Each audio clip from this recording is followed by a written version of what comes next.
સૌને જય શ્રી કૃષ્ણ. વાસુદેવ સુતમ દેવમ કંસચાણૂરમર્દનમ દેવકી પરમાનંદમ કૃષ્ણમ વંદે જગદ્ગુરુ. કૃષ્ણમ વંદે જગદ્ગુરુ. કૃષ્ણમ વંદે Jagadguru. Shrimad Bhagavad Gita. Every court in the world has got Srimad Bhagavad Gita. Every Hindu has to put a hand on it and say, मैं बोलूंगा सच के सिवाय कुछ न बोलूंगा. કેટલો important ગ્રંથ હશે. It's not the story about Bhagwan, it's the words spoken directly by Shri Krishna. 18 chapters, 700 sloks spoken on the battlefield of Kurukshetra. When you buy an expensive electronic product at your house, what happens if you start it without reading the manual? Same thing would happen if you lead your life without studying Bhagavad Gita. Bhagavad Gita is the manual of the life. Rules of Bhagavad Gita. You have to chant, study, know and live. તમે જ્યારે શ્રીમદ ભગવદ ગીતા ખોલશો, 700 sloks, તમે જોશો, some of the sloks will be in 2 lines and some of the sloks will be in 4 lines. You have to understand why. The sloks with 2 lines is called Anushtup Chand. That has got fixed 32 letters, absolutely no difference. Wherever you are not able to fit 32 letters, it's either less or more, it turns into 4 sentences. એટલા માટે કે આજે in a big crowd, if you are given Bhagavad Gita and you are chanting with the public, as soon as you see the 4 lines, you know straight away કે હવે રાગ બદલાઈ જશે. That's one of the rules of Srimad Bhagavad Gita. Gitaji 18 chapters ni summary શું કહે છે? Remember, in life it's divided into 3 parts. The first 6 chapters teaches you about karma, seva, all the things you do. The middle 6 chapters, 7 to 12, teaches you bhakti. And the last 6 chapters, 13 to 18, teaches you gnan. If you have karma only, no bhakti, no gnan, તમે સેવા કરતા હશો ને, ભક્તિ નહીં હોય, તમે રાણારાડી કરશો. You will treat the public as bhikhari. But if you have got bhakti and gnan, તમે છે ને એ બધા જેને તમે સેવા કરતા હશો ને, એટલે તમે એના આત્માની અંદર તમે પ્રભુને જોશો અને તમારી સેવામાં નમ્રતા આવે. કર્મ ના હોય, જ્ઞાન ના હોય, એકલી ભક્તિ હોય, you will become discriminative. Discriminative in the sense કે mother-in-law હોય અને 2 daughter-in-law હોય. Mother-in-law પુષ્ટિ માર્ગી ફોલો કરતી હોય. One daughter-in-law is following pushti margi, the other daughter-in-law is following Swaminarayan. It's possible that the one who is following Swaminarayan could be a better daughter-in-law than the other one. But because of that religion, discrimination avi jase eના પર. So, ekli bhakti is also not good. Gnan. If you don't have karma, if you don't have bhakti, if you only have knowledge, you will become a philosopher. Pandit, you will then start to talk Gitaji in an impressive way, and also you will start making money out of it, and you start giving pravachans on corporate levels. So it's very important to balance it. You must have 1/3 of your life seva, 1/3 of your life bhakti, 1/3 of your life gnan. Then and then you have the balanced life. Okay, now these 18 chapters, let me tell you, the first slokma Bhagavan doesn't come. Very important to understand the first slok and the last slok. ગીતાજીના પહેલા અધ્યાયમાં ભગવાન આવતા જ નથી. It's Arjun's confusing and refusing to do this war and giving many reasons.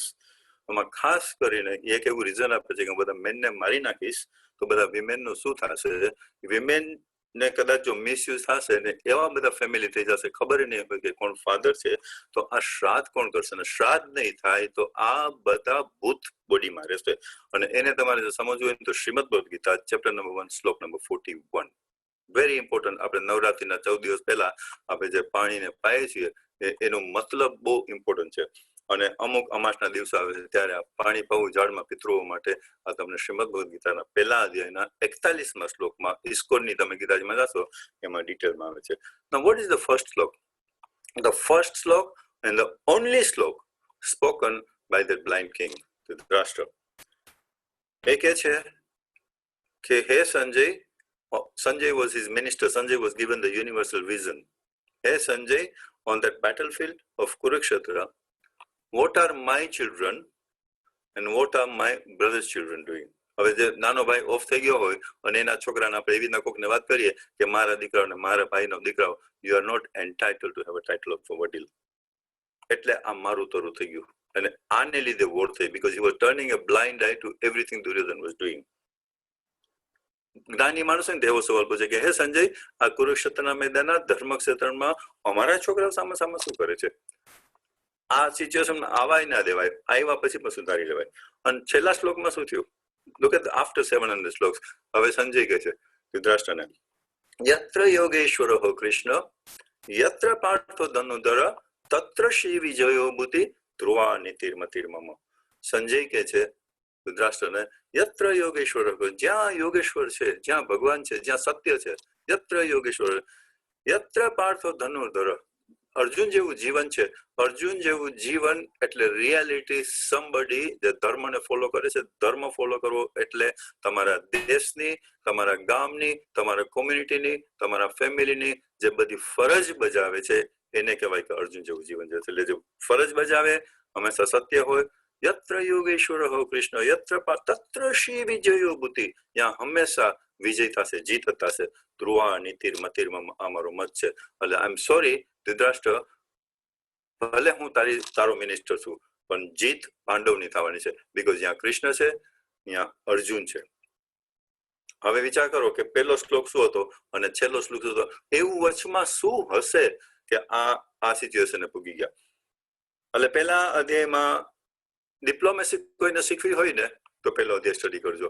Duryodhan આખી diplomacy શીખાડે છે એના minister, because એને બીક લાગે છે કે આ ભીષ્મ પિતા કાલ સવારે મગજ બદલાવી નાખશે અને અર્જુનની ફેવરમાં વહી જશે. તો દ્રોણાચાર્યને ડિપ્લોમેસી શીખવી હોય ને તો ગીતાજીના પહેલા અધ્યાયમાં દુર્યોધનની બધી વાતચીત.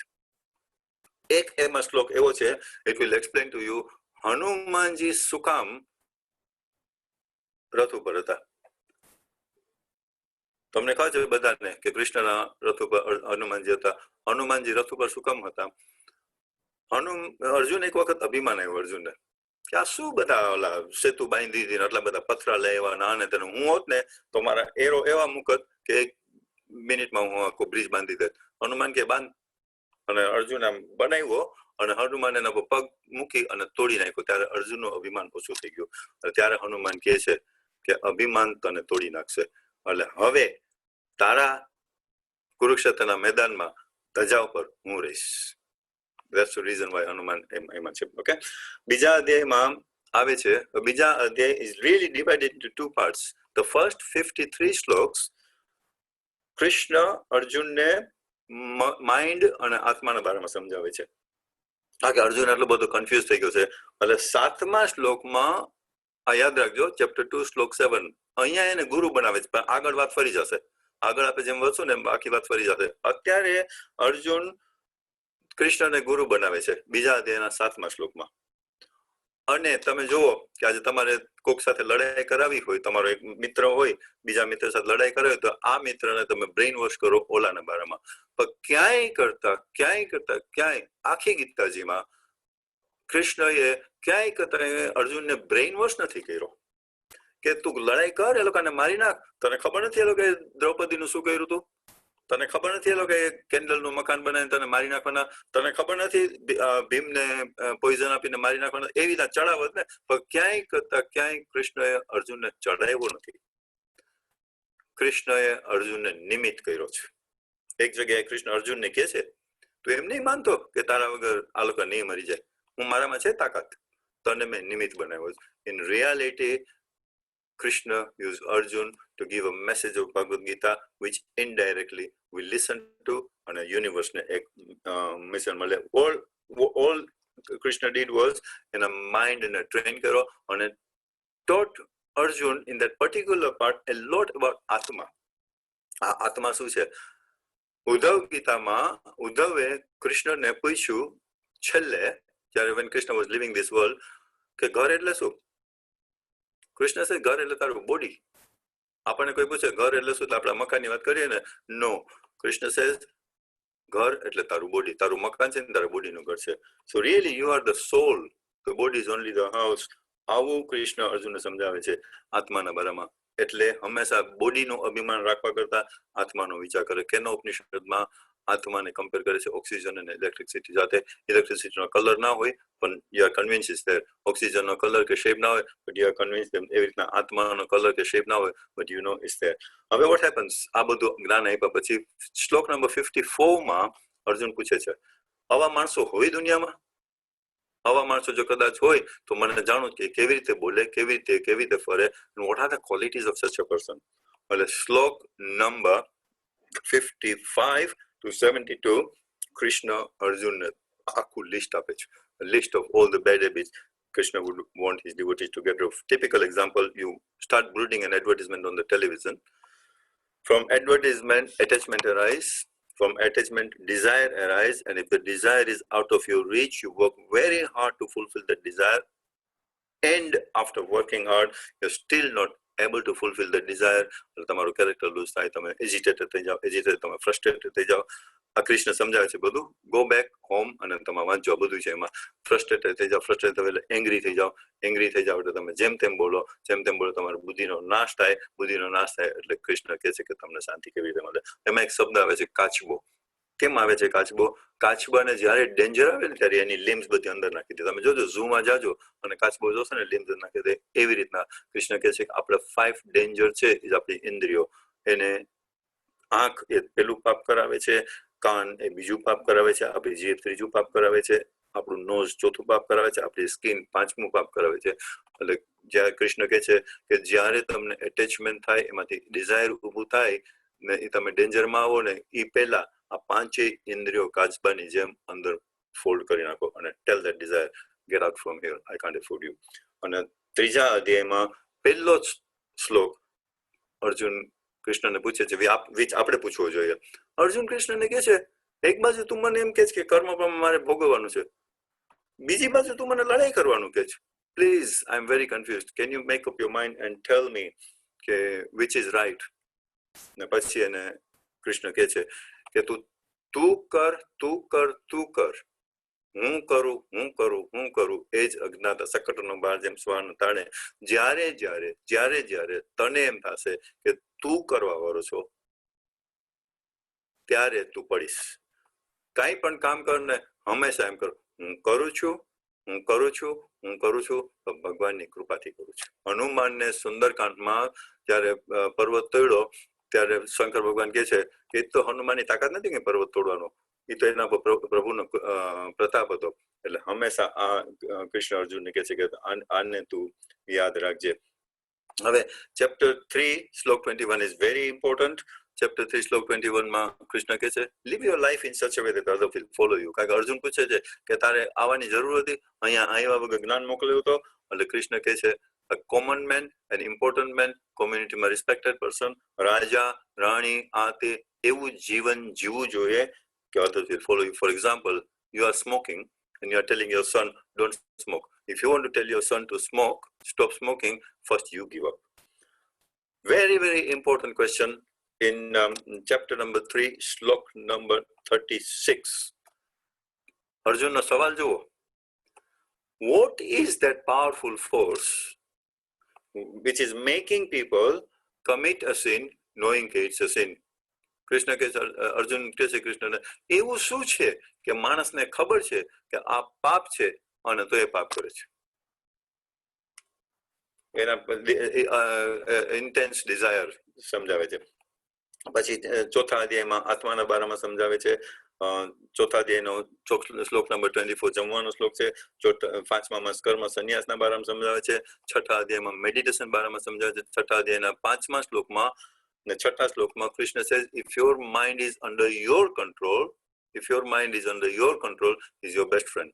But if you are the slave of your mind, is your biggest enemy. 33ના શ્લોકમાં અર્જુન કહે છે કે આ માઇન્ડ તો એકદમ વાવાઝોડું પવન આવતો હોય ને એના કરતા ડેન્જર છે, એને કેવી રીતે કંટ્રોલ કરવો એનું રસ્તા બતાવે છે કૃષ્ણ કે તું અભ્યાસ કર, ઇન્ક્વિઝિટી કર, વૈરાગ્ય થયા ડિસ્ક્રિમિનેશન થાય. અને છઠ્ઠા અધ્યાયના 37ના શ્લોકમાં અર્જુન પૂછે છે કે કોઈ રહીને છેલ્લે ભક્તિમાં જાગે અને 2 વર્ષ પછી ગુજરી જાય તો એ વાનોય નારી અને વાનોય નારી, એનું શું થાય? કૃષ્ણ કહે છે ભક્તિ હંમેશા નેક્સ્ટ લાઈફમાં કન્ટિન્યુ રહે. 7મા અધ્યાયમાં નોલેજ આપે છે, difference between knowledge and wisdom. Everybody knows કે ચોરી ન કરાય, ધેટ્સ નોલેજ. તો વિઝડમ હોય ને તો માણસ ચોરી નહીં કરે.